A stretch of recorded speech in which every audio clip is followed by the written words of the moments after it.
We leaked Astral Forge 4 and 5 in Survivor.io last year on this channel, and now we know all the Astral Forge 5 skills, so let's check them out.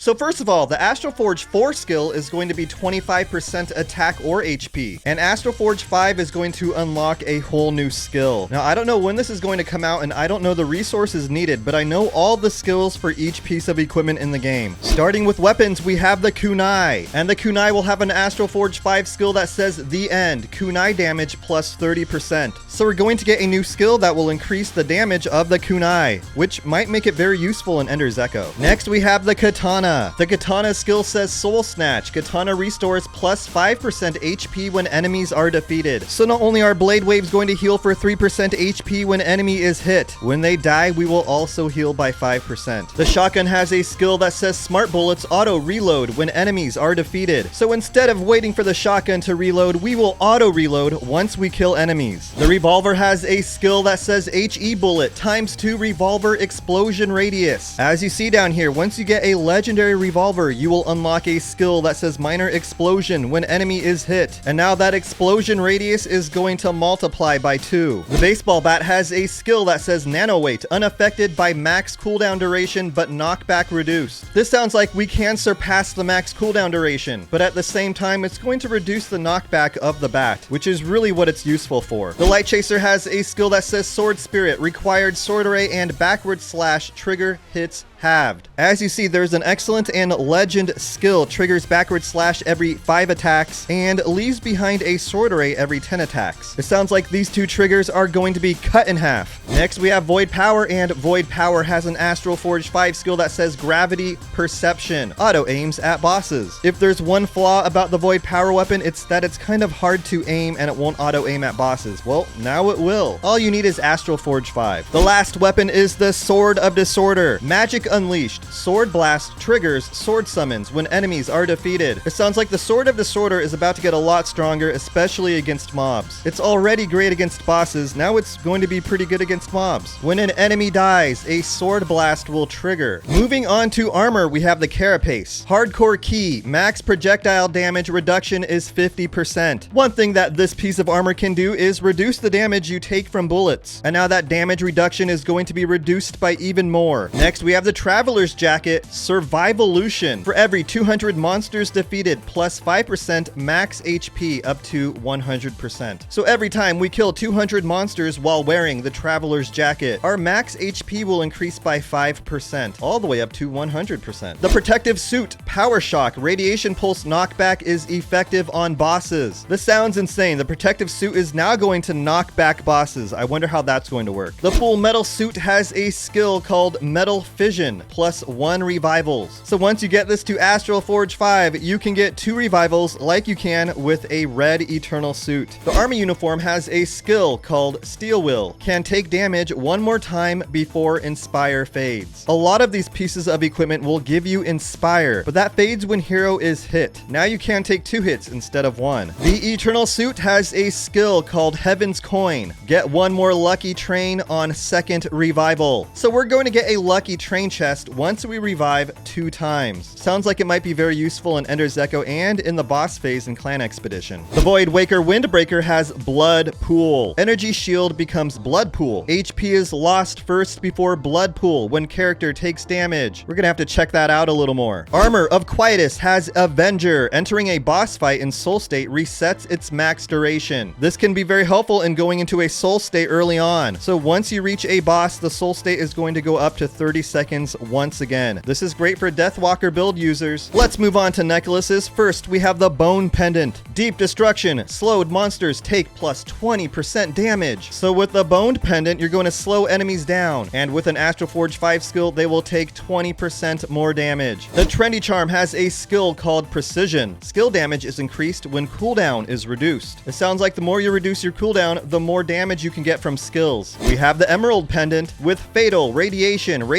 ring power +2. If you like radiation builds, now your radiation rings are going to be much stronger, but you're still going to need Astral Forge 5. Metal Neck Guard, Winning Hand. You can manually choose to enhance passive skills. As you see with the Metal Neck Guard, we have 2 skills. First passive effect gained +30%, last passive effect gained +30%. So instead of first and last, it looks like we can choose. The Army nameplate has ample supplies. Single skills won't spawn in crates on map. Cool. The Eternal Necklace has Overload. All passive skills can be evolved. Not compatible with characters' exclusive passives. Now this is just nuts. Instead of evolving just one passive skill with Nova here, we're going to be able to evolve all of them, essentially bringing them up to 6 stars. Voidwaker Emblem in the zone. Shorten skill cooldown even more when HP is lower. Triggers when HP is below 50%, 40% max reduction. So when our HP is below 50%, our cooldown will be reduced, and this can max out at 40%. Stone of Cleaving, Gene Alternation, skill damage plus 1.5% for each Mirage spawned, max 30%. So each time we spawn a Mirage, our skill damage will be increased. Moving on to belts, we have the Leather Belt, and the Leather Belt has an Astral Forge 5 skill called Bestial. When looting food, skill damage plus 5%, max 30%. So when we loot food, our skill damage will be increased by 5%. This maxes out at 30%. We have the Stylish Belt, Shield, Psycho, gain HP absorb when shield is active. When our shield is active with the Stylish Belt, we can absorb HP. Broad Waist Guard, Pulse Cycle, skill damage negative 30% during radiation pulse. Last 1 second. Time can be reset but not stacked. Whenever we deal radiation pulses, our skill cooldown will be reduced by 30%. Waist Sensor, Fickle Fate, throw dice on death. Revive if number is bigger than 3. HP restored is linked to rolled number. Prioritized over revival. Can be triggered 3 times per battle. Players can't see or trigger revival effect. It looks like we can revive with the waist sensor, but we're going to throw a dice and the number needs to be bigger than 3. In addition, HP restored is linked to the rolled number. Maybe if you roll a 3 or a 4, you're going to get 30 or 40%. Army Belt Ardent Commander, movement speed isn't increased when Dominator is active, but damage plus 50%. So instead of increasing our movement speed, we are going to increase our damage by a whopping 50%. We have the Eternal Belt with Subconscious. Invincibility cooldown reduced to 45 seconds from 1 minute. That's pretty self-explanatory. We have the Void Waker Sash, Red Giant times 2 red hole size. As you see with Astral Forge 1, when hardened, spawn black holes under your feet. Now these black holes are going to double in size. And the last belt is the Twisting Belt. Double filter calculates flux twice and uses the higher value as the final one. Our skill damage is going to fluctuate with the Twisting Belt, and it looks like it's now going to do it twice and choose the higher value as the final number. So perhaps we're going to get more damage out of the Twisting Belt at Astral Forge 5. Now we have gloves, and here's the Leather Glove. Vital Perception times 2 crit rate. We're going to increase our crit rate by even more with leather gloves, but you still have to go to Astral Forge 5, which might not be very useful. We have Fingerless Gloves, Survival Knack, plus 15% damage reduction when max damage boost is reached. As you see, there's an epic skill, plus 3% damage for every 200 monsters killed, maxes out at 30%. And when the max damage boost is reached, our damage reduction will be increased to plus 15%. Protective Gloves have a skill called Lightning Start, times 2 radiation ring count when monsters are defeated. So we're gonna get 2 radiation pulses once we defeat monsters. Shiny Wrist Guards have a skill called Explosion Art, causes explosion in random location when monster dies. I'm not sure how legitimate this is because that's the same skill as Astral Forge 3. As you see, Chain Explosion causes explosion in random location when monster dies. We have Army Gloves, Giant Hunter, plus 3% damage when elite boss is defeated. Pretty self-explanatory. Once we kill a boss or an elite, we will increase our damage by 3%. Now, Eternal Gloves don't have anything listed, they just say pending. Voidwaker Handguards have a skill called Desolator. Red Ring is effective on bosses, dealing 100% attack damage, slash 0.1 second. The legendary skill down here will now be effective against bosses, and that sounds very effective in places like Ender's Echo or in the clan expedition against bosses. Chaos Gauntlet, Final Judgment when Deathly Judgment is triggered, defeat 1 extra monster. So Chaos Gauntlet has a lot of different skills here. When you defeat an enemy, it will either be revived or another enemy will be defeated. Now it sounds like we might be able to defeat an extra monster. Next we have Boots, and starting with Prosthetic Legs, Face Stack, healing time when moving halved. As you see, there's an epic skill, heal for 1%